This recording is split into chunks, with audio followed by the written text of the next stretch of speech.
Buonasera a tutti i nostri amici che ci seguono sui nostri social, gli amici della SES.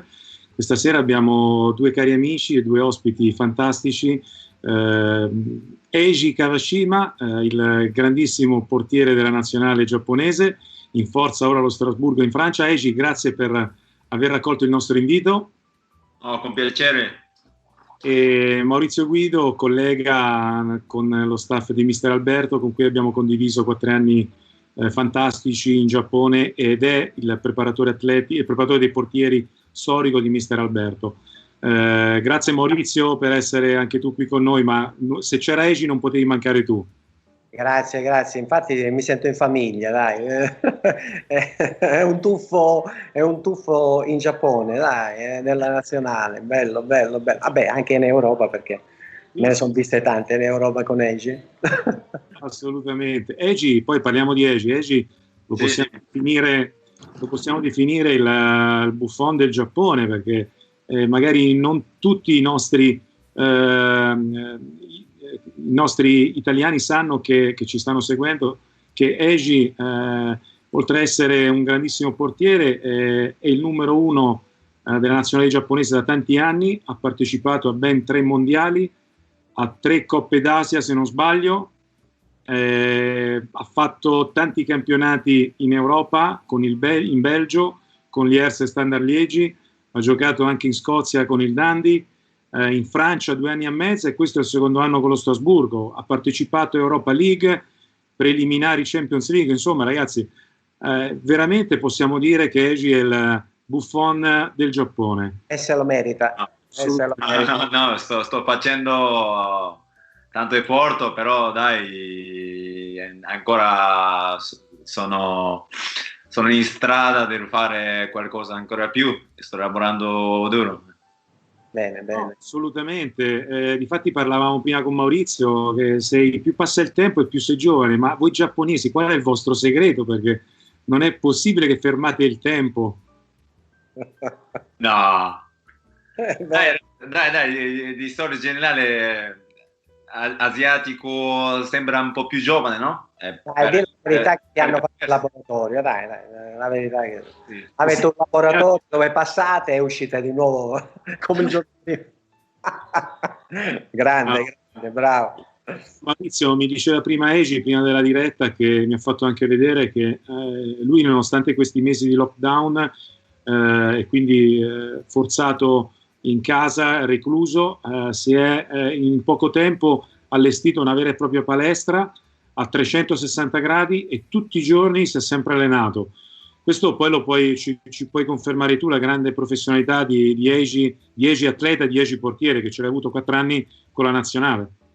Beh, penso che Eiji veramente sia un esempio per tutti, perché a parte che è un ragazzo fantastico, è soprattutto una persona leale, che è molto importante, grandissimo professionista col quale si lavora veramente alla grande, perché qualunque cosa gli proponi è sempre aperto a nuove esperienze, quindi dal punto di vista personale, e quindi lo dico anche ai colleghi che magari si affacciano anche a livello internazionale, auguro a tutti quanti di trovare dei professionisti come Eiji, dei ragazzi fantastici così. Mauri, mai mi ha dato complimenti così prima? No, per forza, dovevo baccarti un pochino, tenerti un pochino sulla corda. No, è vero, grandissimo, è stato, del resto dai, lo dicono anche i risultati, non è nulla, la cosa bella del calcio, sai, che lì non si nasconde nulla, nel senso che è il riflesso di quello che fai, cioè la partita tu non la giochi nel momento della partita, la partita la stai giocando quando ti alleni in una certa maniera, quando fai vita sana in una certa maniera, e vai solo a raccogliere. Poi è chiaro che ci sono le varianti, ma sono anche fatalità, però quando c'è una certa continuità negli anni vuol dire che c'è una sana vita e una grande professionalità. Eji, c'ho subito una domanda per te perché ci stanno chiedendo, ma è incredibile come Kawashima parla un perfetto italiano. Ci chiedono come mai. Io lo so la risposta, ma No, dalla... perché ti dico una cosa, mio padre è italiano.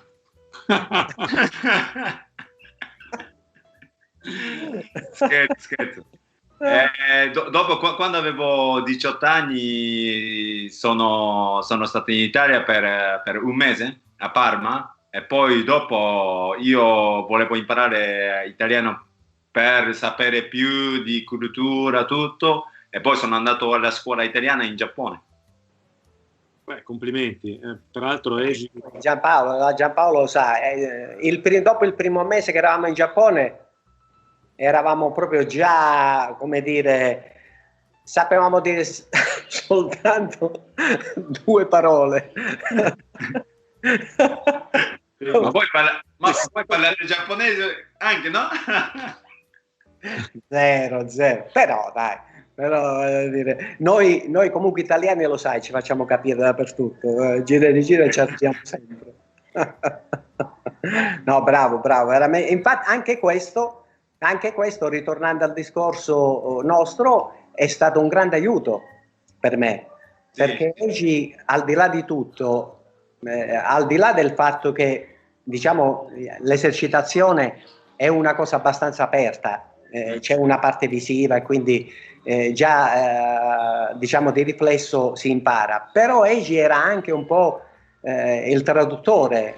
Sì, è vero. Molto spesso mi sono trovato, quasi sempre, lo sa Eiji, mi sono trovato senza traduttore, non abbiamo avuto mai problemi perché qualora ci fosse un dubbio, Eiji era colui che faceva da tramite. L'azione è importantissima, poi comunque in un paese come il Giappone non è semplice in quanto questo Eiji ce lo può anche confermare, il giapponese non è come le altre lingue che puoi tradurre letteralmente, devi comprendere il concetto e trasferirlo, quindi se sei a conoscenza di quello che si parla, bene, altrimenti puoi anche essere un bravissimo traduttore, ma se non sei al dentro fai fatica. Bravissimo. E Eiji è stato anche un grandissimo supporto anche per te, per il lavoro tuo sicuramente. Ma Eiji, adesso parliamo un attimino di Maurizio, fra i tanti preparatori dei portieri che hai avuto nella tua carriera e che avrai ancora in futuro. Ovviamente Maurizio è il migliore, credo, no? Sì, lui è il migliore. Sempre anche per mentalità del portiere. Io ho detto a Mauri una volta, credo, che quando sono in difficoltà nell'allenamento, nelle difficoltà della vita, sempre mollare mai nella testa, sai, quello che diceva sempre nella mia testa. Bravo, ma è così, perché il grande problema di molti atleti, rimaniamo nel nostro, no? Che poi anche nella vita, sì. Però diciamo nel calcio, il grande problema di tanti atleti è che pensano che dove sono arrivati va bene e possono gestire la situazione. Quando è così non si può che scendere. Invece bisogna sempre mettere comunque quel mattoncino giorno per giorno, perché tutto ciò che si fa lo si può fare meglio, sempre, qualunque, e poi pure che si fa bene, benissimo, lo si può velocizzare. Quindi giorno per giorno non mollare mai, sempre darci dentro, sempre. Sì. Anche se parlo di tecnico, sembra che gli esercizi che Mauri ci danno non sembra veramente difficile, non ripetiamo 10 volte, 20 volte, magari massimo 6 volte, però intensità veramente top. Ma il segreto, io penso che il segreto sia questo, cioè bisogna sempre cominciare dal semplice al complesso, dal lento al veloce, no? Nel momento in cui ti accorgi che poi il lavoro è metabolizzato, quindi l'hanno incorporato gli atleti, va velocizzato e cercare in ogni occasione, in ogni situazione di avvicinarsi sempre più al ritmo gara, in maniera tale che nel momento in cui quella situazione ti capita in gara, tu l'hai già vissuta, ma a livello proprio intenso. Poi cambia magari, che ti posso dire, la situazione nervosa per il pubblico, diciamo, per la competizione in se stesso. Però per quanto riguarda le intensità sul campo è molto importante farle a una certa velocità quando naturalmente si è metabolizzato l'esercitazione. E questo io l'ho fatto sempre con tutti, nel senso che io ho avuto tantissimi portieri che hanno avuto, già prima di me avevano avuto una grande carriera, però li ho sempre stimolati a far meglio, proprio perché, ti ripeto, altrimenti cominciamo la fase discendente. Ed è andata sempre benissimo, nel senso che veramente il portiere è stato poi l'uomo in più della squadra, perché devi pensare che io ho cominciato a lavorare con i portieri, quindi ad allenare i portieri per non far fare a loro quello che facevano fare a me, nel senso che una volta si faceva sto gruppo, si correva, poi sbattevano il portiere tra i pali e tutti si mettevano a tirare all'incrocio dei pali, quindi significava 10 tiri fuori e uno nell'incrocio dei pali, quindi il portiere non si allenava mai.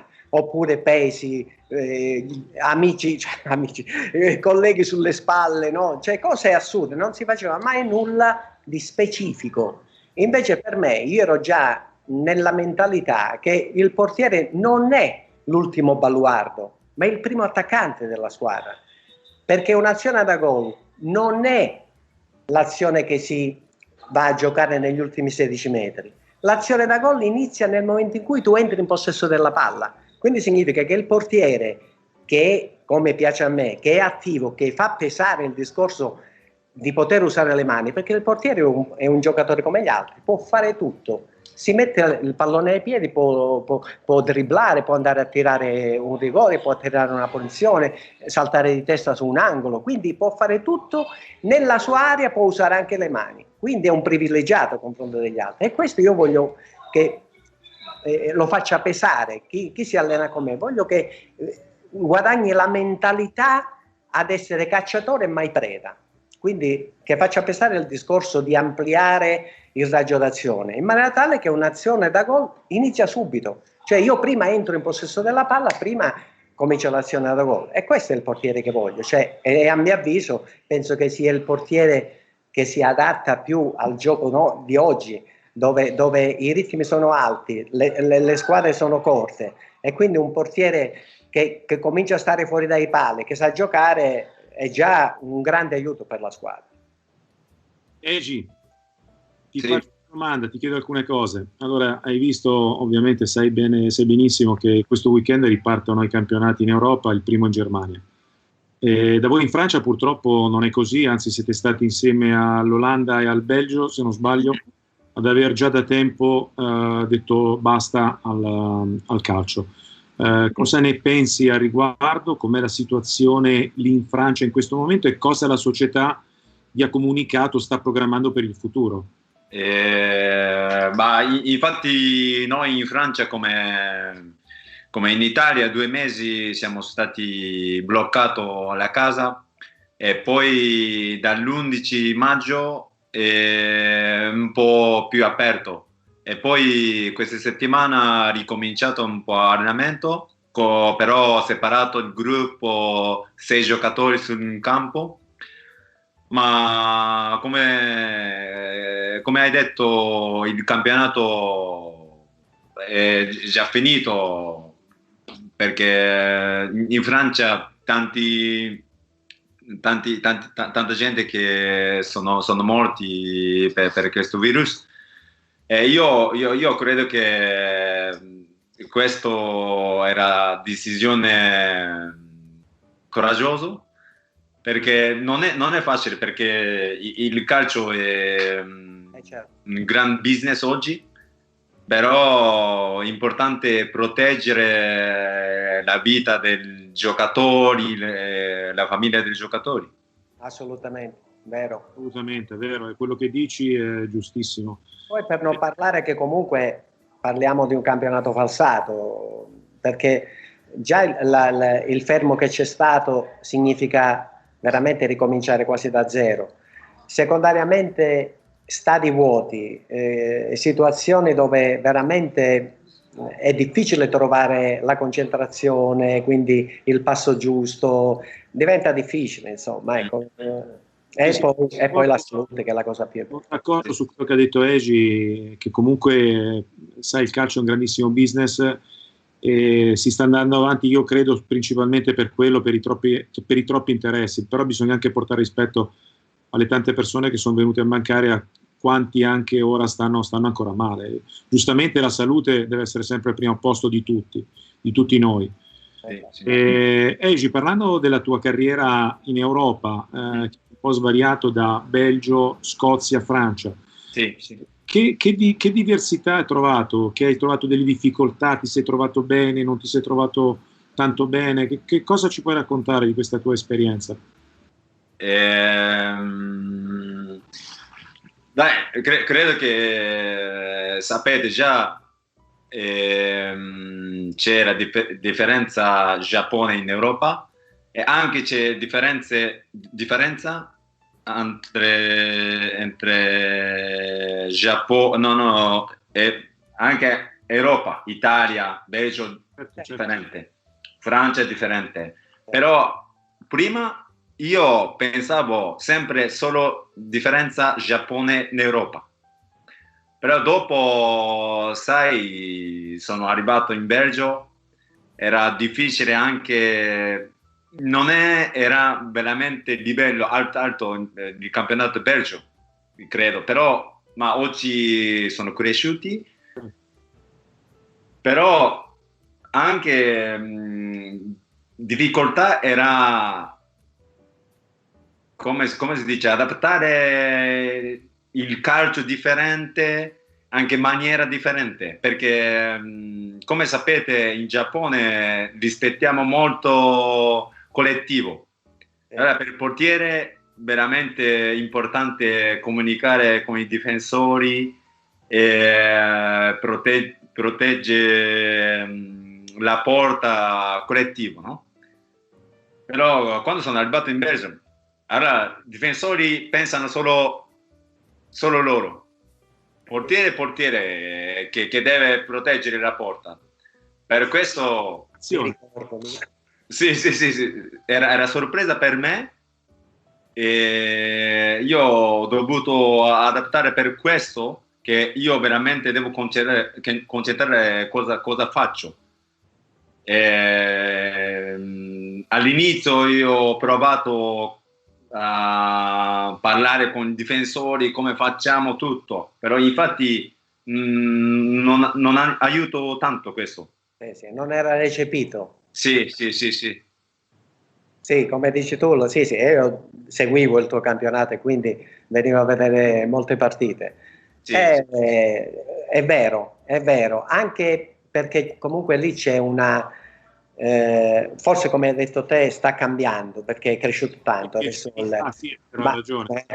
Allora quando venivo a vedere le prime partite mi accorgevo che c'erano proprio dei reparti a sé, nel senso che ognuno pensava al suo, quindi non c'era questo collettivo, questa voglia veramente di aiutarsi, capito, tenere le distanze sia in larghezza che in lunghezza, e quindi era dura. Capisco che era veramente dura perché ognuno badava a sé e sicuramente non era facile, è vero, verissimo. Poi c'era un fatto che notavo io, che tranne quelle 5-6 squadre di grande livello, poi a volte ti andavi a confrontare con realtà veramente piccole, molto piccole, anche allo stadietto stesso, hai capito? Quindi c'era anche questo grande divario ambientale, perché la partita prima giocavi magari con 10.000 spettatori, andava a incontrare l'Anderlecht ne trovava 45.000,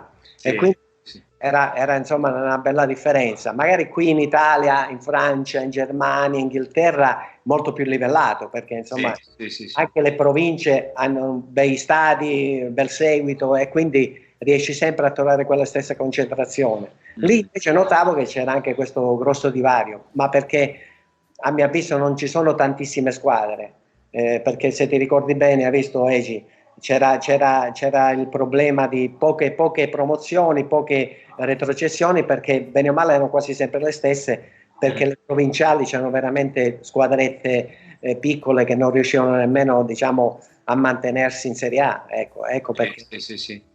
Quindi c'era questo divario, è vero. Noi, quando è stato una settimana fa, abbiamo fatto una diretta con, come ben sai, Egi, con mister Alberto, Stefano ed Eugenio. È stata una piacevolissima chiacchierata, abbiamo parlato dei magnifici 4 anni passati insieme a tutti voi. Io volevo un attimino anche con te, Maurizio, parlarne un po', parlare anche, diciamo, dall'inizio della nostra avventura, pronti via.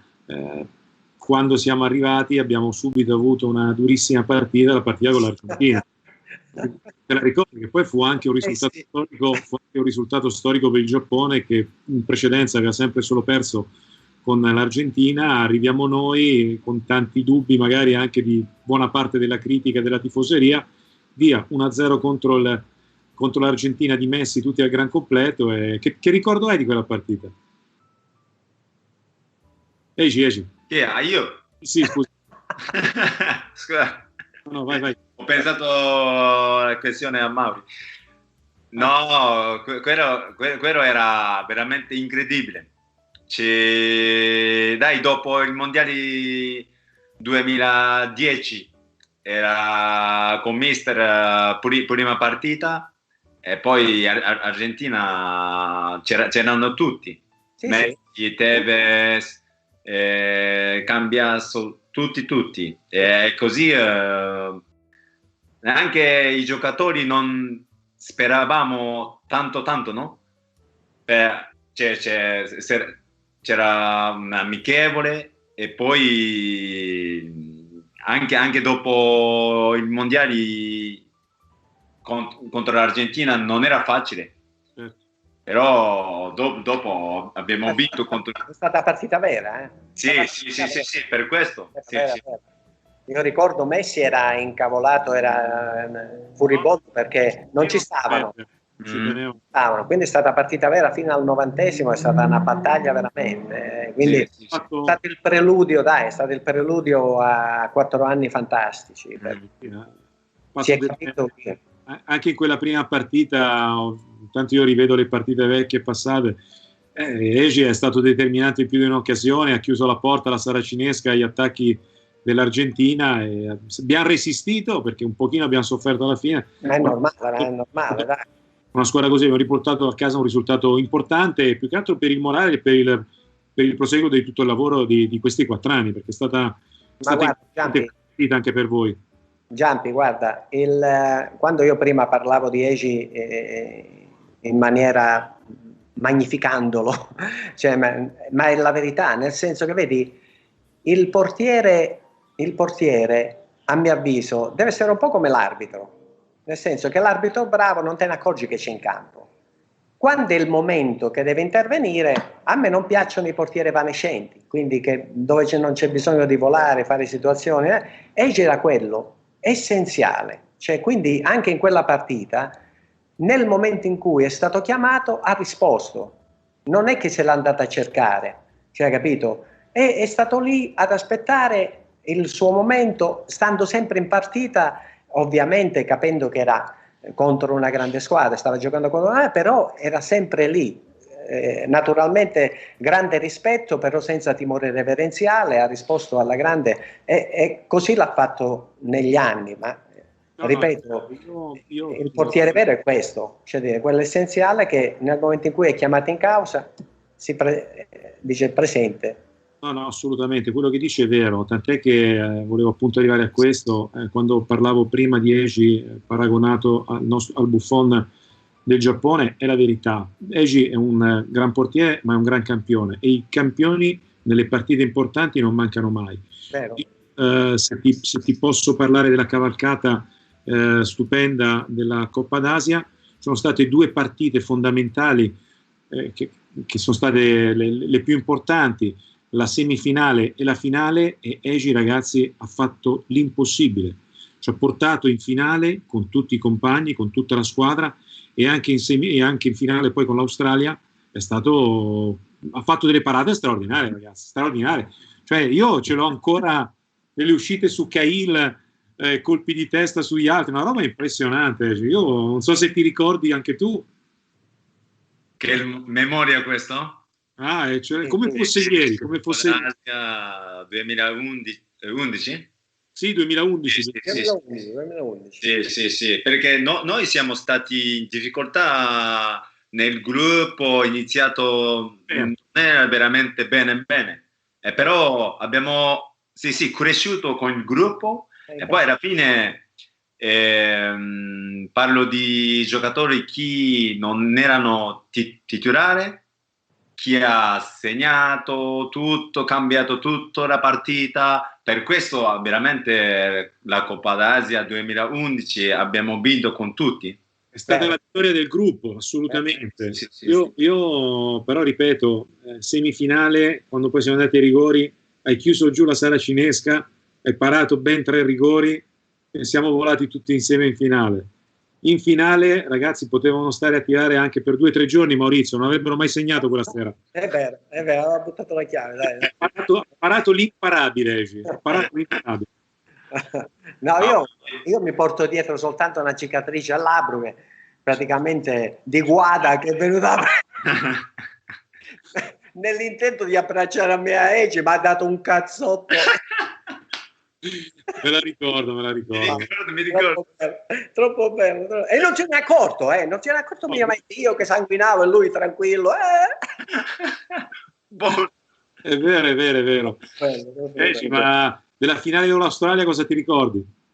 No, mi ricordo che dopo semifinale contro Corea, sì, io ancora concentravo per il finale, perché come ho detto abbiamo iniziato non è veramente bene, poi dopo abbiamo fatto veramente bene, però dopo semifinale io pensavo che dai, non è ancora finito, se non vinceremo la Coppa d'Asia sarà niente. Per questo mi ricordo che veramente sono stato tranquillo per il finale, sapevo che cosa devo fare.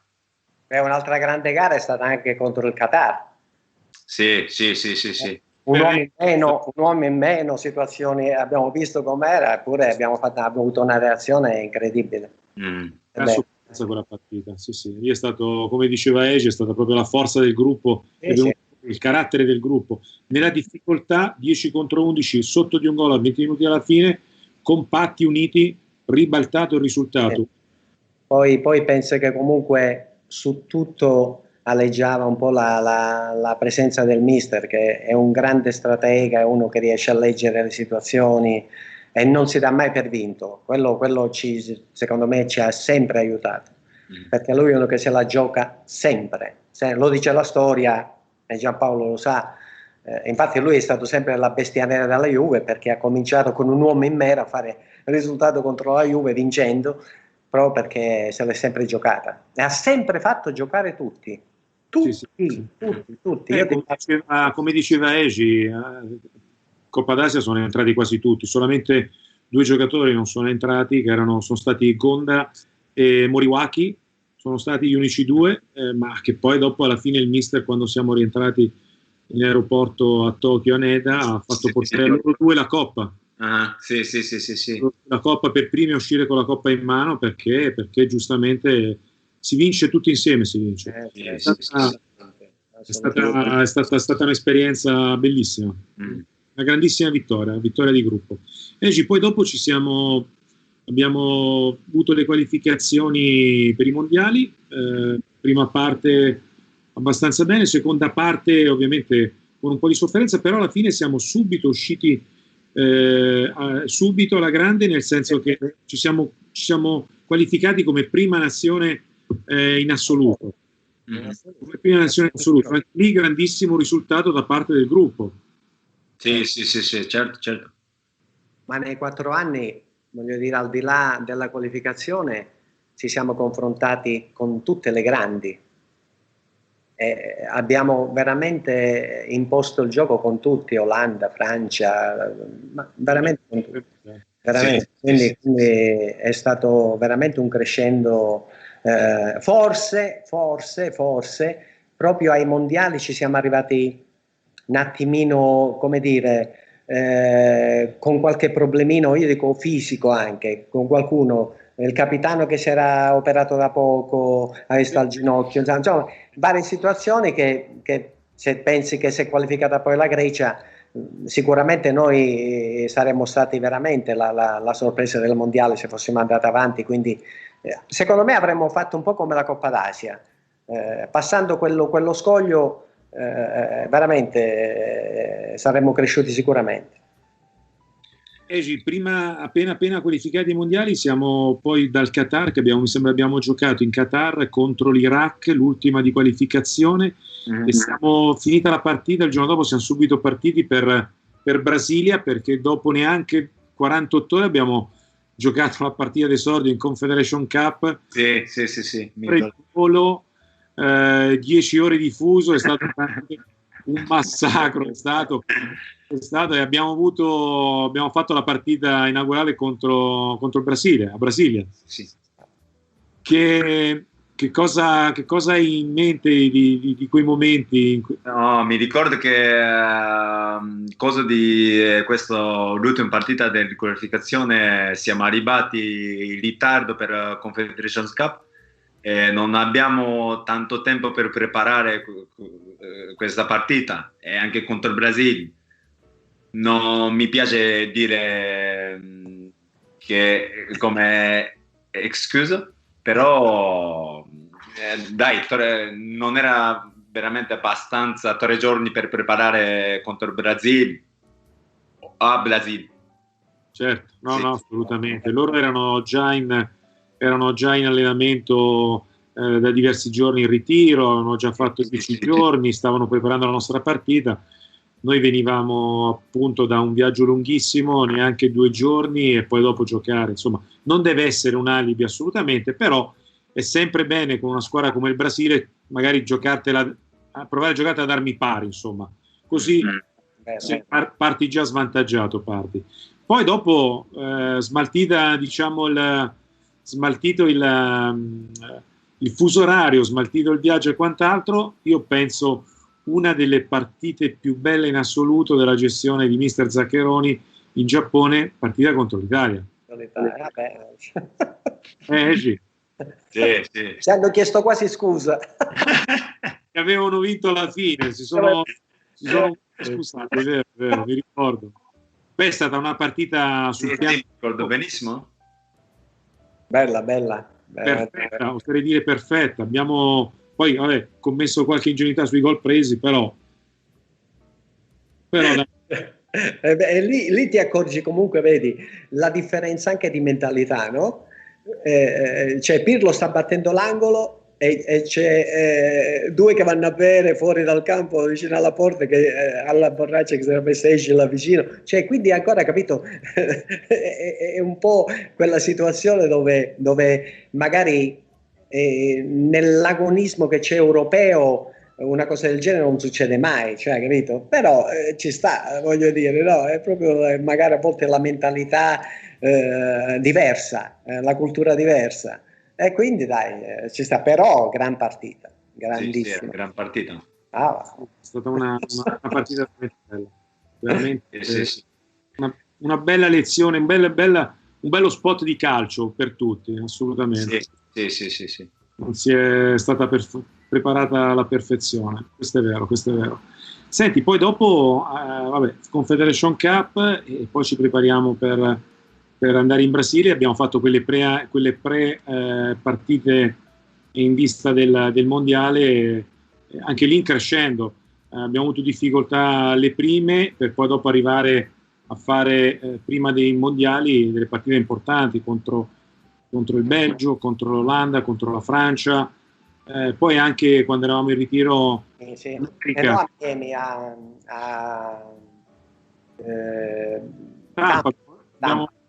quando abbiamo ha fatto anche un gran montaggio.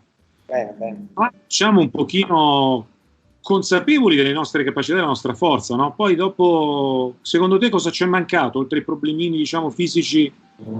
Ce l'abbiamo Maurizio. Beh, comunque c'era una situazione ambientale non facile. Fa caldo umido, è una cosa incredibile. Magari chi ci è abituato è un conto, chi non ci è abituato io penso che soffra un attimino, perché proprio il fatto che le partite oramai durano minimo 95 minuti, nella seconda parte arrivi veramente stremato, quindi se non sai centellinare le forze e giocare veramente di gruppo, star lì accorciati, si soffre sicuramente. Poi parliamo sempre di nazionale, parliamo sempre di grandi livelli, per cui il filo è sottilissimo, l'errore ti può costare caro in ogni momento, quindi quello a livello ambientale ci è pure costato un pochino, insomma, dal punto di vista fisico. Secondo te Egi, cos'altro ci può essere mancato in quella competizione, secondo te? Adesso, mondiale? Sì, nel mondiale in Brasile, esatto. Io, dai, veramente per i giocatori e anche per lo staff, credo che era un'esperienza veramente dura, perché, dai, abbiamo avuto veramente la confidenza. Dopo, come parliamo, abbiamo vinto contro il Brasile, l'Argentina, abbiamo fatto veramente bella partita contro l'Italia, tutto. Abbiamo avuto veramente confidenza. E poi, arrivato in Brasile, come Mauri ha detto, a livello alto, veramente poche cose che cambiano la partita, la situazione, tutto. Però in Brasile possiamo dire che ha mancato questo, tutto, però per i giocatori noi pensavano che possiamo fare qualcosa. Senza dubbio. Sì, questo sicuro, però credo che dovuto essere più, come si dice, più tranquillo per questo. Noi avevamo veramente ambizione per fare qualcosa mondiali, però dai, dopo abbiamo fatto belle partite, confidenza, tutti analizzano noi. Livello alto, non è che solo la maniera del calcio che cambiano la partita e il risultato. Per questo io dopo ho pensato che dobbiamo essere più, come dice in italiano, modesto. Mettere i piedi per terra, certo. Sì. Sì, non pensare a quello che hai fatto, ma pensare in avanti, quindi ti deve servire quello che hai fatto per capire come hai lavorato, cosa puoi migliorare, però sempre con i piedi per terra. Un'altra cosa che ho notato io, abbiamo sofferto il calcio fisico anche, nel senso che l'abbiamo sofferto un attimino, soprattutto all'inizio, quando magari non ci aspettavamo con quello scontro fisico, proprio dal punto di vista strutturale. Sì. E quindi a mio avviso abbiamo trovato il momento della Colombia al top, tra l'altro, quindi onestamente pensare, ti ripeto come ho detto all'inizio, pensare che poi si è qualificata la Grecia è veramente un dispiacere. Io penso che se avessimo avuto un gruppo di qualificazione un attimino più tecnico, meno fisico, secondo me non ce n'era per nessuno. Saremmo andati avanti, che poi se tu pensi, passando quelle qualificazioni noi avremmo incontrato la Costa Rica che avevamo già battuto, quindi ci sarebbe stato veramente da divertirsi. Anche io dopo 3 mondiali fatto 2010, 14, 18, non pensavo questo in Brasile, però ogni paese c'è la condizione. Per esempio il Brasile c'era umido, faceva molto caldo, però Sudafrica spostamenti lunghissimi. sì, più fresco, potevamo correre tutto. Ogni torneo differente. Per questo deve adattare questo. Assolutamente. Poi anche lì in Russia, mannaggia Egi, mannaggia, io davanti al televisore stavo per risultare per il passaggio ai quarti, è stata una coltellata quegli ultimi minuti con il Belgio.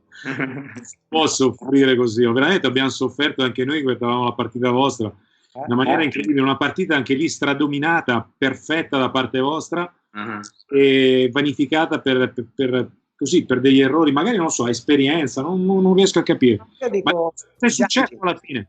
Giampi, scusate che poi lascio subito, mi è sembrato forse che nella testa era già, come dire, gestita la partita, cioè, capito? È mancato forse fino alla fine quella cattiveria agonistica di portare proprio per forza il risultato a casa. Quello ha dato l'adito a crescere l'altra squadra, insomma. Credo che, sai, quando vincevamo 2-0,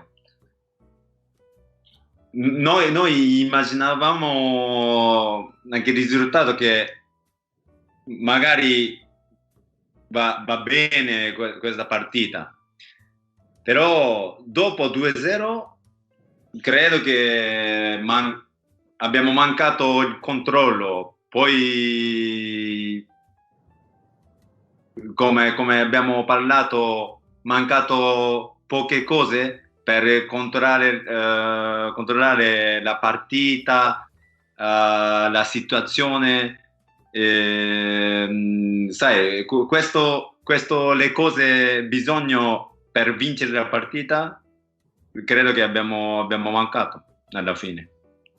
No, è stato un peccato perché è inutile, come dicevamo prima, fin quando non fischia 3 volte l'arbitro, là sul pezzo fino alla fine, cercare sempre di dare il colpo di grazia all'avversario, perché purtroppo nello sport è così. Se dai la possibilità di poter ripartire, poi si entusiasma tutto il gruppo e quindi lasci intravedere la possibilità di potersi rifare. Lì, a mio avviso, è stato fatto questo. Dopo il 2-0 c'è stato proprio un po' di appiattimento della squadra. Sì. Senti Egi, intanto abbiamo visto che fisicamente sei ancora un ragazzino. La bestia. La carta d'identità con te non conta, assolutamente. Abbiamo nella storia i più grandi campioni portieri nel calcio che hanno giocato fino a 40 anni e anche più. Guarda anche Buffon in questo momento. Dai, vediamo. Tu sei ancora molto più giovane di Buffon, tra l'altro. No, detto questo, io so che comunque tu la carriera, il giorno che deciderai di smetterla, vorrai concludere con la tua squadra del cuore, che è il Kawasaki Frontale, se non sbaglio. Dai, vediamo. Però fra 5 anni. Se posso fare questo, è il migliore, perché dai, Frontale è veramente mia squadra, poi mia squadra del cuore, sai, perché nella carriera credo che non è facile di trovare i momenti veramente giusti, anche la squadra che ami, vero. anche magari a volte l'allenatore che è giusto con te, certo. Non è anche i tifosi, tutto l'ambiente dello stadio, tutto non è facile trovare magari il momento così, però Frontale per me era questo momento nella mia carriera. No, diciamo che poi tu hai lasciato il Giappone, dal Frontale sei andato in Europa, quindi il giorno che ti stancherai dell'Europa potrai tranquillamente tornare a fare altri anni nel Frontale e smettere quando vorrai tu, perché col fisico che hai è un atleta incredibile, Maurizio. Io l'ho visto, cioè, ma tu ti ricordi anche, Mauri, avrai visto anche tu le partite l'estate scorsa Coppa America. Egi ha fatto 2 partite sensazionali. Sensazionali. Io spero di trovarti anche alle Olimpiadi il prossimo anno. Beh, so. Non lo so. Non dipende in casa. Dai, io sempre faccio solo effort che fare migliore, e anche per migliorare tutto. Certo. Sì, perché io dopo, alla fine della carriera in Belgio, come dopo il Mondiale 2014, io non avevo tanta idea per crescere. Sono andato in Europa, fatto la carriera nazionale, 2 mondiali, non avevo veramente idea per crescere, e poi dopo avevo 30 anni, però oggi ancora sto giocando, però per questo deve sempre fare effort per crescere e migliorare tutto. No, assolutamente. Giornata, dai, cioè giorno per giorno, e man mano confrontarti con te stesso, capire che comunque, vedi, ciò che magari più in là non ti dà il fisico te lo dà l'esperienza, quindi tanto mantenerti comunque fisicamente, però nello stesso tempo acquisire sempre nuovi concetti del calcio, quindi sapere la posizione dove sei, hai capito? Automatizzare alcune cose che ti fanno risparmiare tempo e fatica. Sì, vero. Anche oggi il calcio diventa più fisico, per questo io penso che esperienza sta bene con me, è abbastanza, e poi dopo finito fisicamente, sempre 37 anni, è facile di scendere la condizione, per questo se non lavoro non cresce mai. No, assolutamente. Sì. Guarda anche Ronaldo, ragazzi. Cristiano Ronaldo, vabbè, parliamo di un altro grande campione, ma un altro campione che comunque non molla un minuto, non molla una giornata che non si allena, sta lì sempre sul pezzo anche lui.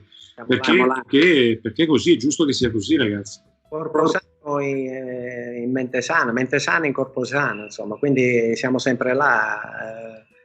Uno non va da una parte senza l'altro, quindi è importantissimo stare sempre con i piedi per terra, vivere la giornata e meglio, come hai detto prima Egi, cercare di migliorare sempre, in ogni senso, che però migliorare significa essere più atletico, fare le capriole.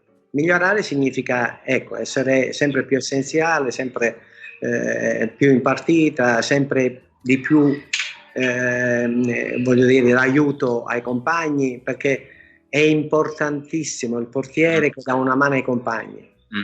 E ricordati una cosa, che è nell'errore che si cresce, non è che fin quanto le cose vanno bene è normale, cioè voglio dire, no, magari non si ha nemmeno la fretta di crescere se le cose vanno troppo bene, invece è nell'errore che ti accorgi, tra l'altro, il carattere di una persona, di un calciatore, perché noi alleniamo tutto, alleni la tecnica, la forma, la forza, l'elasticità, la flessibilità, la coordinazione, ma il carattere ci nasce, c'è poco da fare, il carattere che avevi a 5 anni ce l'hai adesso, quindi lì capisci quando, nel momento in cui c'è un errore, a volte anche grosso, e vedi che un tuo atleta riesce a ripartire, se lo scrolla da addosso e riparte per rifarsi, quella è una grande firma per il futuro, perché capisci che c'è l'uomo dietro la maglietta, e quindi è una cosa da sfruttare in pieno.